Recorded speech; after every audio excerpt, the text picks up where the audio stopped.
ஜனநாயகன் திரைப்படத்திற்கு இப்போது தலைமை நீதிபதி ஸ்ரீவஸ்தவா மற்றும் அருள்முருகன் ஆகியோர் அடங்கிய அமர்வு ஜனநாயகன் திரைப்படத்தை வெளியிடுவதற்கு ஒரு இடைக்கால தடை விதித்திருக்கிறது.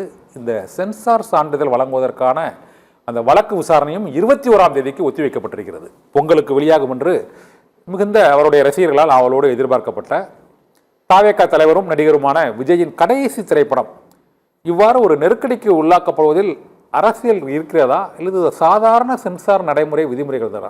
இதை நீங்கள் எப்படி ஃபீல் பண்ணுறீங்க சார்?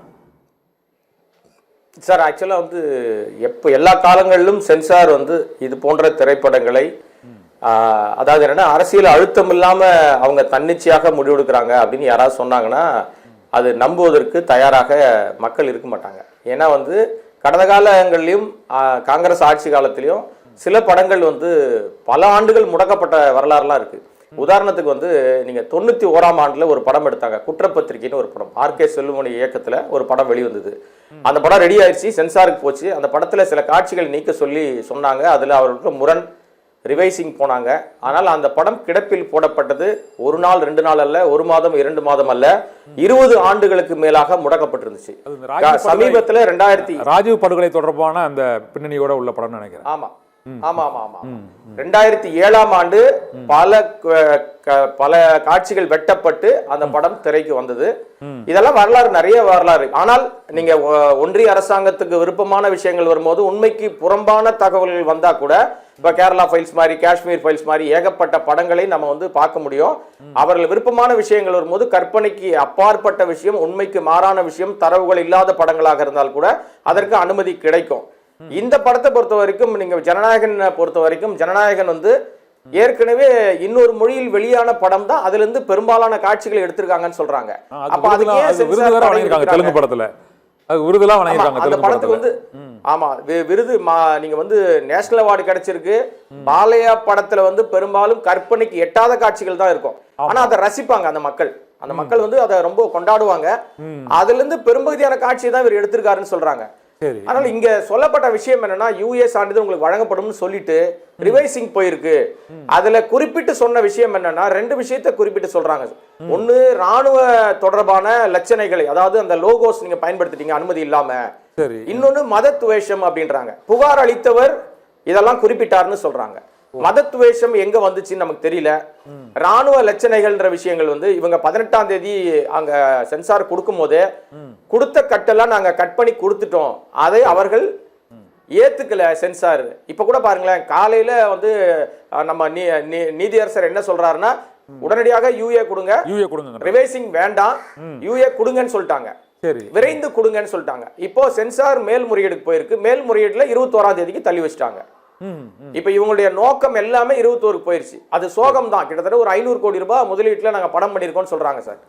ஆனால் இதுல பின்னணியில 100% அரசியல் இருக்கிறது. விஜயை பயன்படுத்துகிறார்கள். விஜய் பயந்திருக்கிறார், வாய் திறக்காம இருக்காரு. மற்ற எல்லா விஷயத்துக்கும் மாநில அரசாங்கம் வழக்கு போயிட்டு இருக்கறதுனால அவர் இதுவரை கருத்து சொல்லாம இருந்திருக்கலாம். இப்பவும் நீதிமன்றத்துல வழக்கு தொடர்ந்து போயிட்டு இருக்கு. வழக்கு போனாலும் சார், நீங்க வழக்குக்கு எதிராக பேச வேணாம், அவருக்கான உரிமை இருக்குல்ல. இப்போ ஸ்டாண்ட் வித் விஜய்னு ஏன் எல்லாரும் குரல் கொடுக்கலன்னு சமூக வலைதளங்கள்ல சில பேர் கருத்து தெரிவிக்கிறாங்க. எதுக்கு ஸ்டாண்ட் வித் விஜய் சொல்லணும்னா, காங்கிரஸ் கட்சியில கூட விஜய் ரசிகர்கள் நிறைய பேர் இருக்காங்க போல இருக்கு சார். காங்கிரஸ் கட்சியில விஜய் ரசிகர்கள் நிறைய பேர் தொடர்ந்து அறிக்கை விட்டாங்க. கிரீஸ் சோடங்கர்ல இருந்து ஜோதிமணி. நான் கூட விஜய் ரசிகர் தான் சார், அது பிரச்சனை இல்ல சார். நீங்க என்ன நேரத்துல எதற்காக பேசணுமோ அந்த நேரத்துல அதுக்காக பேசணும். அவர் பேச வேண்டிய நேரத்துல பேச மாட்டேங்கிறாரு. நம்ம சொல்ற குற்றச்சாட்டு அதானே சொல்றோம். சரி, நீங்க இந்த பட சம்பந்தமாக எனக்கு இவ்வளவு பிரச்சனை இருக்குன்னு நீங்க யாரையும் குறை சொல்ல வேணாம் சார். நான் சரியாக படம் எடுத்திருக்கிறேன், இந்த திரைப்படம் மக்கள் பார்வைக்கு வருது, இதுல இவ்வளவு பிரச்சனை இருக்கு, நாங்க சரி பண்ணிட்டோம், எங்களுக்கு கொடுங்கன்னு கேட்கறதுல என்ன தயக்கம் இருக்க போகுது? அது கூட பேச மாட்டேன், நான் அமைதியா தான் இருப்பேன்னு சொன்னா அப்புறம் எப்படி அவர் நம்ம என்ன லிஸ்ட்ல அவர் எடுக்கிறது எனக்கு புரியலையே. இதுல நம்ம விஜய் அவர் பாதிக்கப்பட்ட தரப்பு வர விடும். நம்ம இப்போ என்னன்னா, இதுல உண்மையிலே மத்திய அரசுக்கு எதிரான அரசியல் தரப்புக்கு ஆலோசனை தான் சொல்றேன், அவங்களை விட சொல்ல நம்ம. சரி, அவர்களுக்கு ஆலோசனை நீங்க பேசுங்க. பேசுறேன் சார், பசி இருக்கிறவர்கள் கேட்டால் மட்டும்தான் பசி ஆற வாய்ப்பு கிடைக்கும். இல்ல, அவர் நீதிமன்ற வழக்கு இருக்கிறதுனால அவர் கருத்து சொல்லாம இருக்கலாம். 21ஆம் தேதிக்கு பிறகு கருத்து சொல்லலாம்னு நினைக்கிறேன். இன்னொரு முக்கியமான ஒரு சந்தேகம், ஆபிரகாம் சார், என்னன்னா பராசக்தி திரைப்படம், அந்த படத்தின் தயாரிப்பாளர் ஆகாஷ் பாஸ்கரன் மற்றும் ரெட் ஜெயண்ட், இப்போது வந்து உதயநிதியின் அந்த மகன், அந்த இன்ப உதயநிதி அந்த திரைப்படத்தின் ரெட் ஜெயண்ட் மூவிஸின் உரிமையாளராக இருக்கிறார். படத்தின் உள்ளடக்கம் ஹிந்தி எதிர்ப்பு போராட்டம். ஜனநாயகனை ஒப்பிடும்போது இந்த பராசக்தி திரைப்படம் அரசியல் ரீதியாகவும் மற்றும் அந்த கதையின் உள்ளடக்கம் மற்றும் அந்த தயாரிப்பாளர்கள், அது சார்ந்த நிறுவனம் ஆகியவை தற்போதைய ஆளும் அரசுக்கு நெருக்கமானவர்கள் இருக்கக்கூடிய நிலையில் பராசக்திக்கு எந்த விதமான ஒரு நெருக்கடியும் கொடுக்காமல் ஜனநாயகனுக்கு மட்டும் இத்தனை 20 பல இடங்களில் கட்டு அந்த வழக்கு, அதற்கு மேல்முறையீடு என்று போவதற்கு என்ன காரணம்? இல்லப்பா, நீங்க சொல்லும் போதே பராசக்தி எந்த நெருக்கடியும் கொடுக்கலன்னு சொல்றீங்களே சார், இது எப்படி சார்? இது இன்னைக்கு மத்தியானம் தான் ஒரு 25 கட்டு கொடுத்தாங்களா, அதை எடுத்துட்டாங்க, அவ்வளவுதான். இன்னைக்கு மத்தியானம் வரைக்கும் அந்த படமும் வெளியில வருமா வராதா, என்ன பிரச்சனை, ரிவைசிங் போனவங்க, ஏன்னா அவங்களுக்கும் நேரடியாக சான்றிதழ் கிடைக்கல.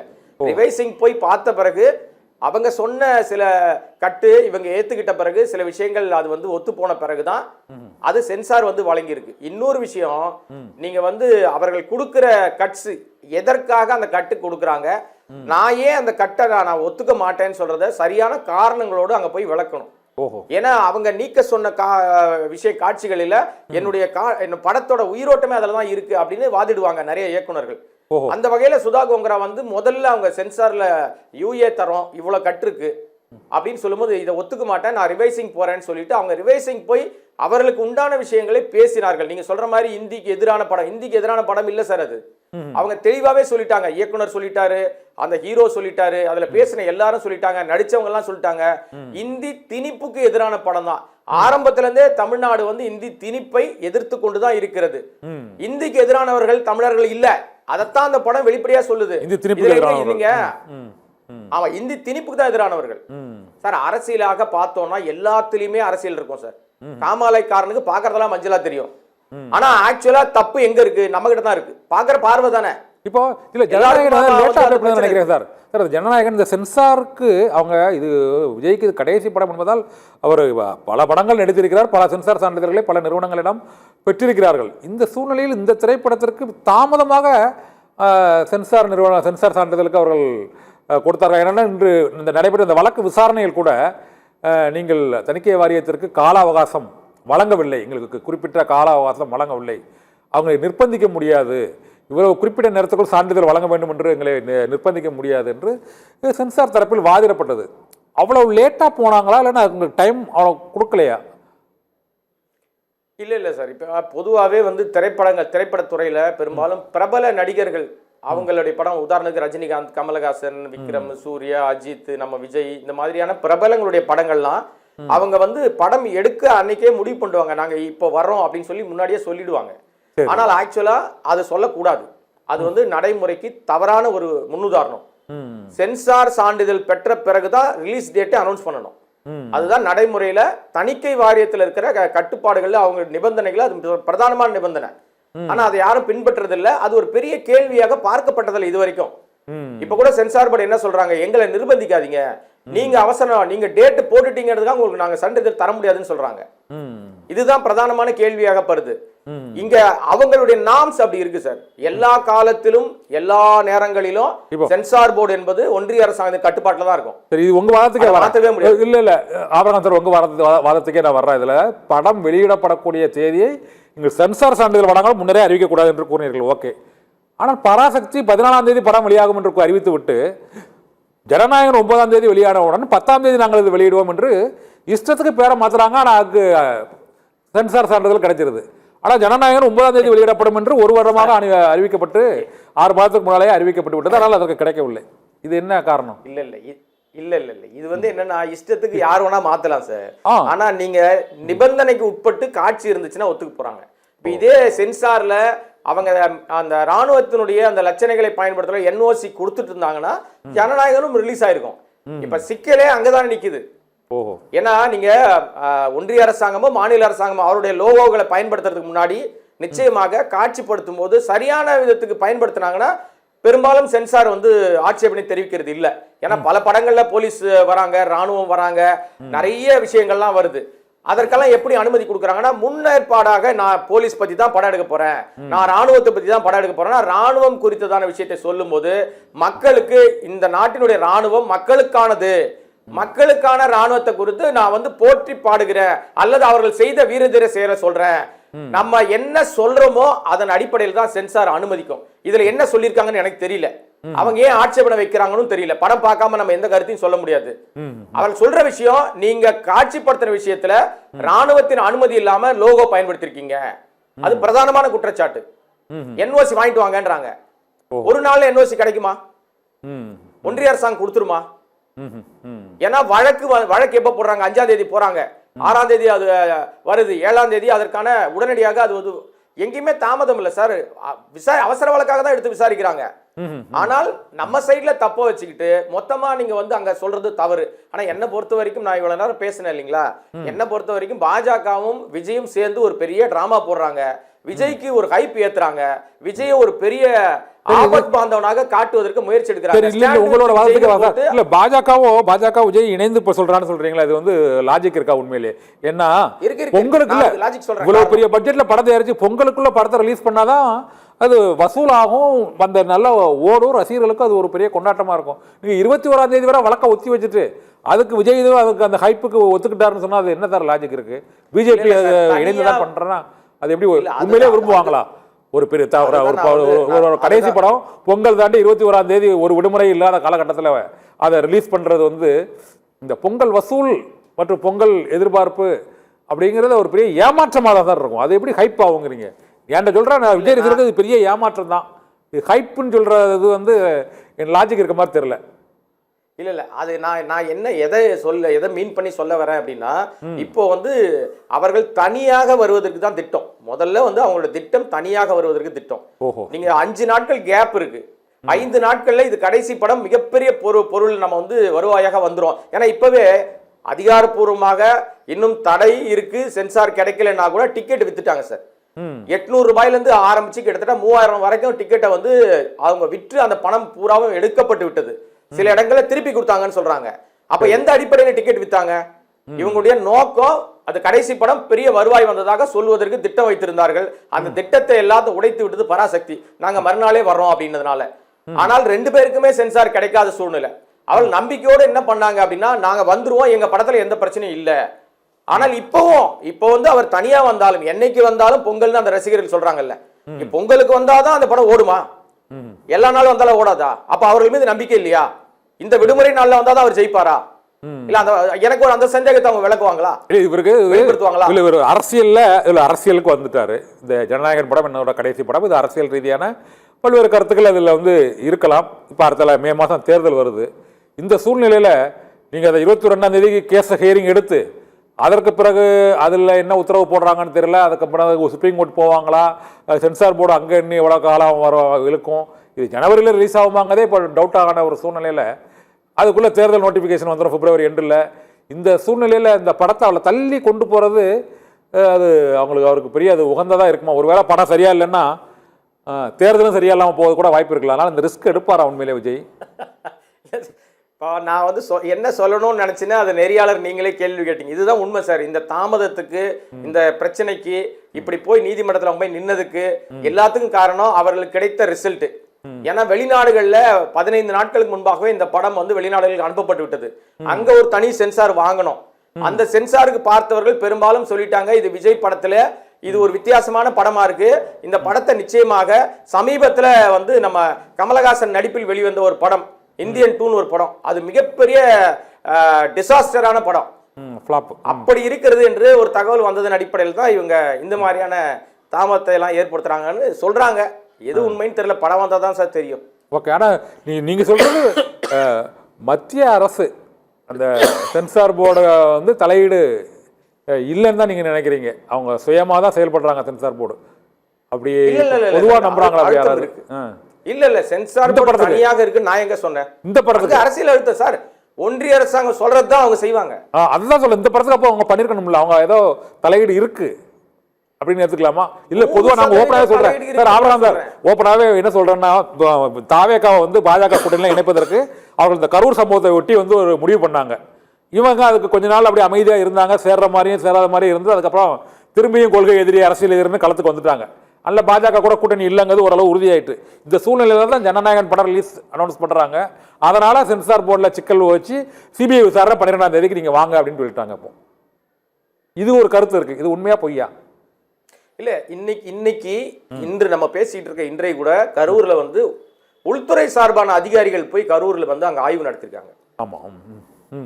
இப்ப அடுத்தடுத்த நிகழ்வுகள்ல இப்ப ஆக்சுவலா வந்து தாவேக்காவும் விஜயும் என்ன மனநிலையில் இருந்திருப்பாங்க அப்படின்னா, கரூர் சம்பவத்துல நம்ம சிபிஐ வசம் போயிட்டோம்னா சிபிஐ பெரும்பாலும் வழக்குகளை வந்து தாமதப்படுத்தும், அது உடனடியாக வராது, களத்துக்குள்ள வராது, நம்ம அதுக்குள்ள தேர்தலை சந்திச்சிடலாம், மக்கள்கிட்ட வேற ஒரு நரேஷன் நம்ம செட் பண்ணி வச்சிருக்கோம், ஆல்ரெடி அது ஆளுங்கட்சி திமுக மீது ஒரு பெரிய வந்து ஒரு பழிய போடுறதுக்கு ட்ரை பண்றோம், அதை மக்கள் நம்பிடுவாங்க, அதுக்கு ஏத்த மாதிரி விர்ச்சுவல் வாரியர்ஸ் நம்ம இருக்கிறவங்க எல்லாம் பெரிய பெரிய விஷயங்கள் எல்லாம் சொல்லிட்டு இருக்காங்க, சோசியல் மீடியா முழுக்க ஒரு தவறான விஷயத்தை பரப்பிக்கிட்டு இருக்கோம் நம்ம, அது உண்மையாக மாற்றப்படும். ஏன்னா சிபிஐ என்கொயரியில ஒன்னு சொல்றாங்க உள்ளுக்குள்ள, அப்படி சொல்லுவதாக வெளியில தகவல் வருது, வெளியில வந்து பொது வெளியில மைக் பிடிச்சி பேசும்போது இதுல முழுக்க முழுக்க சதி இருக்கு, சதி கோட்பாடு இருக்குன்னு சொல்றாங்க. நீதிமன்றத்துல ஜாமீன் கேட்கும் போது சார் ஐயா விபத்துங்கன்றாங்க.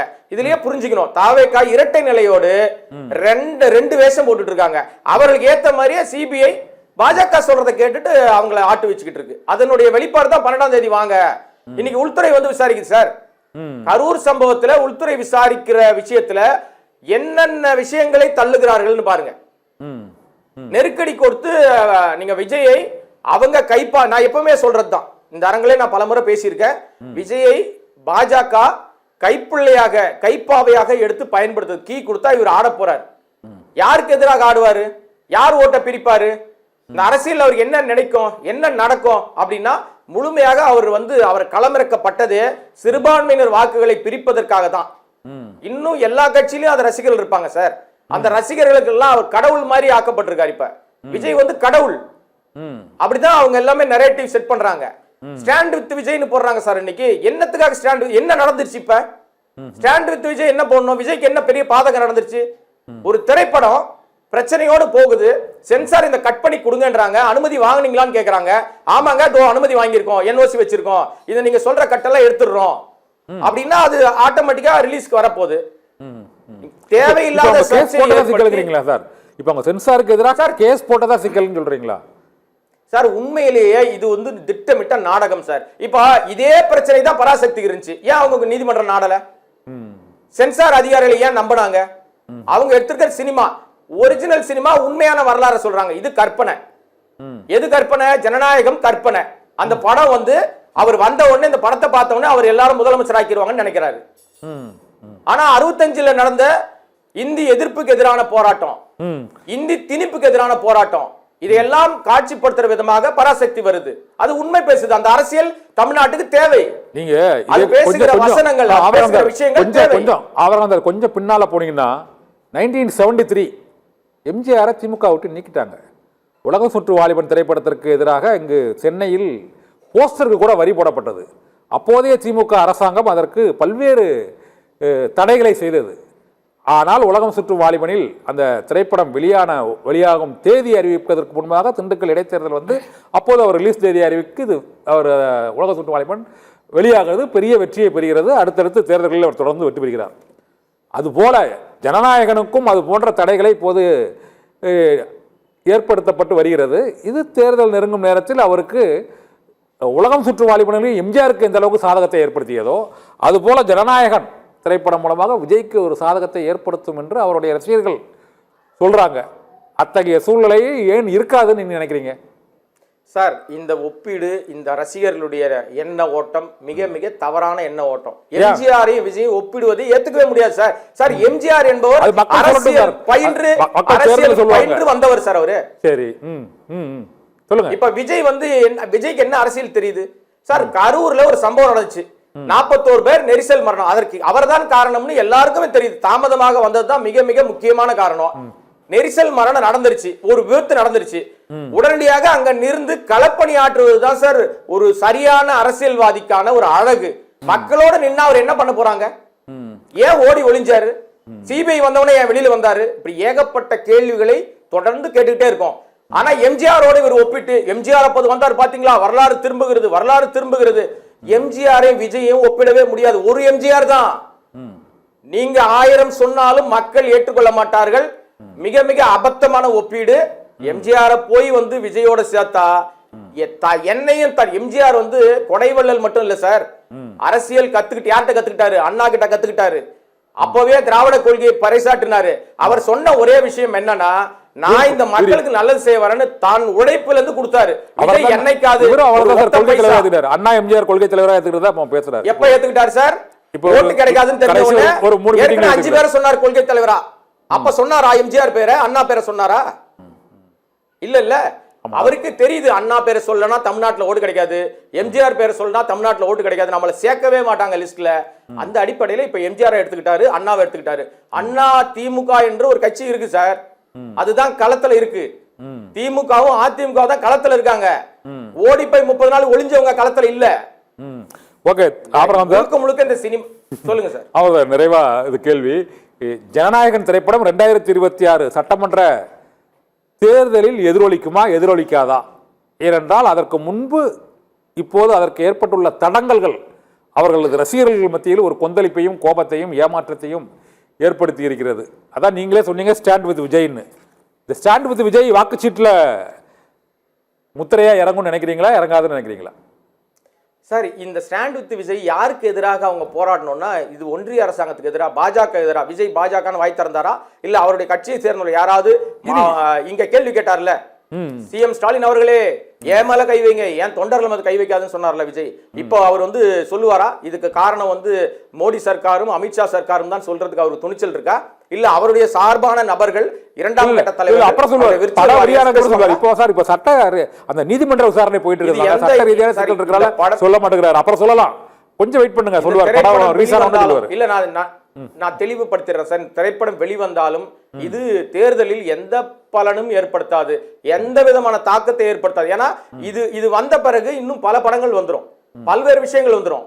இந்த படத்துல அவர் என்ன மக்களுக்கு நல்லது செய்யற மாதிரி காமிச்சிருக்காரு, மனுஷனை வெட்டி ரத்தத்தை வந்து அவர் டேஸ்ட் பண்ற மாதிரி வருது. இதெல்லாம் இது வந்து ஒரு அரசியல் தலைவனா வருவதற்கான தகுதியா சார்? மக்களை வெட்டி கொல்றதுதான் அரசியல் தலைவனுக்கு அழகா? கேவலமா இல்லையா? அருவருப்பா இல்லையா? ஏன் இதை விட ஒரு நல்ல கதை எடுக்கிறது உங்களுக்கு துப்பே கிடையாதா? அதுவும் காப்பி அடிக்கிறீங்க. எங்கோ யாரோ பண்ண விஷயத்தை நீங்க வந்து அங்க ஒரு கிண்டன கேசரியை கொண்டு வந்து நீங்க பொங்கலுக்கு கொடுக்க வரீங்க சார். பொங்கல் நாள்ல பொங்கல் வெண்பொங்கலோ சக்கரை பொங்கலோ தான் சாப்பிடுவாங்க சார்.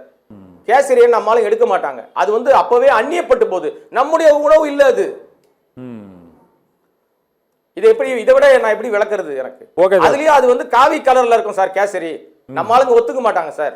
அந்த கேசரிக்கு வேற அர்த்தம் சார், பகவான் கேசரி. அந்த கேசரிக்கு தெலுங்குல வேற அர்த்தம், அது அது நாயகன் அல்லது சிங்கம் அது போன்ற அர்த்தம். நீங்க கேசரி சாப்பிட்ற கேசரி மாதிரி சொல்றாதீங்க.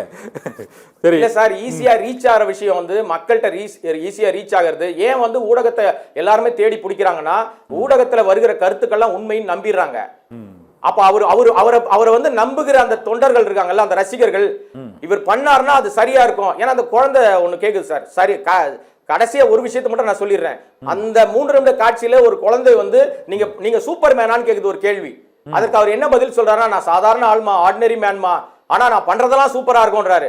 எனக்கு ஒரே ஒரு விஷயத்தை விஜய் தரப்பானவர்கள் தெளிவுபடுத்துவார்களா? அந்த 3 வயசு 4 வயசு இருக்கும் அந்த குழந்தைக்கு, இல்ல 5 வயசு இருக்கும்.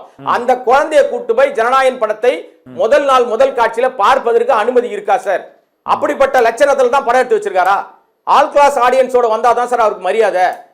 மனுஷனை வெட்டி கொண்டுட்டு நம்ம என்ன ஜாம்பி படம் எடுக்கிறோம், காட்டேரி படம் எடுக்கிறோம், இன்னும் ரத்த வெறியாட்டம் அடங்கலையே சார். 41 பேரை கொன்னு மக்கள் வந்து அவ்வளவு மோசமான நிலைமை தள்ளப்பட்ட பிறகு மறுபடியும் காவு வாங்குற வேலையை எடுத்தா எப்படி அது? ஓகே சார், மக்களும் அவரது ரசிகர்களும் இந்த திரைப்படம் எவ்வாறு என்பது முடிவெடுக்கட்டும். இந்த தேர்தலில் அது எதிரொலிக்குமா எதிரொலிக்காதா என்பதும் அது மக்களின் தீர்ப்பை பொறுத்தது. எங்களோடு இந்த சிறப்பு விவாதத்தில் கலந்து கொண்டு பல்வேறு விமர்சனபூர்வமான கருத்துக்களையும் மற்றும் திரைத்துறையை சந்திக்கக்கூடிய பல்வேறு பிரச்சனைகளையும் எங்களோடு எடுத்துரைமைக்கு மிக்க நன்றி. அவர்காம் கொடங்கி சார். மற்றொரு சிறப்பு நேரத்தில் சந்திக்கலாம். நன்றி.